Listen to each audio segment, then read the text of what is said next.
In this lesson, we're going to be talking about disk encryption. Disk encryption is actually something that was not really difficult to do, but sort of out of the reach of normal desktop computers for a really long time, although there have long been ways to do encryption of files and to a lesser degree maybe of entire disks. As we get faster processors, certainly encrypting entire disks and being able to encrypt and decrypt on the fly without affecting performance is something that's certainly come within reach, and it's a feature that shows up in most modern operating systems to one degree or another these days. We're going to look at a couple of ways here of doing disk encryption, and I'm going to tell you about one of them first, and it's not one I can show you. With Microsoft, their Windows systems have this program called BitLocker. BitLocker requires either Windows Ultimate or Windows Enterprise. I don't happen to have either version, so I can't show it to you, but I can tell you that BitLocker has the ability to do entire disk encryption, and they use AES for their encryption cipher. And the thing about BitLocker is that they use a feature that comes with most modern systems, particularly laptops. They'll have this chip in them that's called the Trusted Platform Module, or TPM.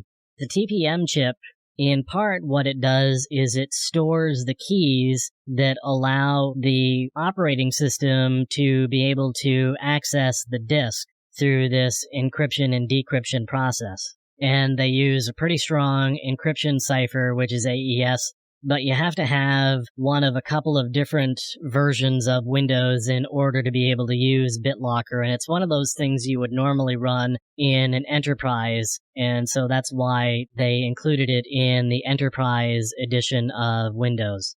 Now, on the Mac OS side, they have this thing called File Vault, and you'll see I'm here in System Preferences, and I'm going to go to Security and Privacy, and I go to File Vault.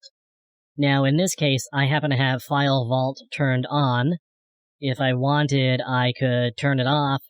I'm not going to do that, but if it weren't turned on, I would have the little button there that says Turn on File Vault, and when I turned on File Vault, it would ask me about setting up keys, and I would have to set up keys and passwords.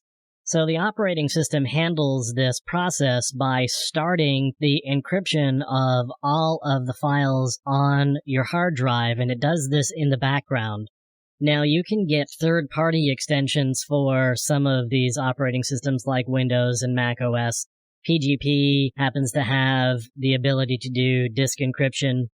And you can see that in the case of this Ubuntu system, they've got a package called GDEcrypt, which is a GUI that allows you to map and mount and create encrypted volumes.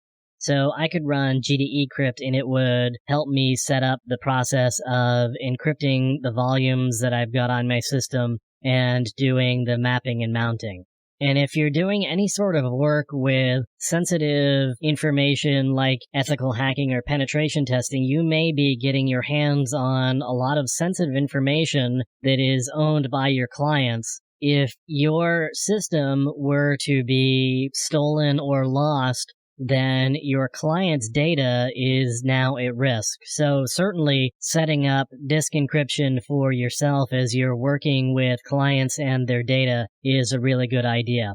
But disk encryption, as I mentioned before, is now not only possible, it's very much a reality with current operating systems.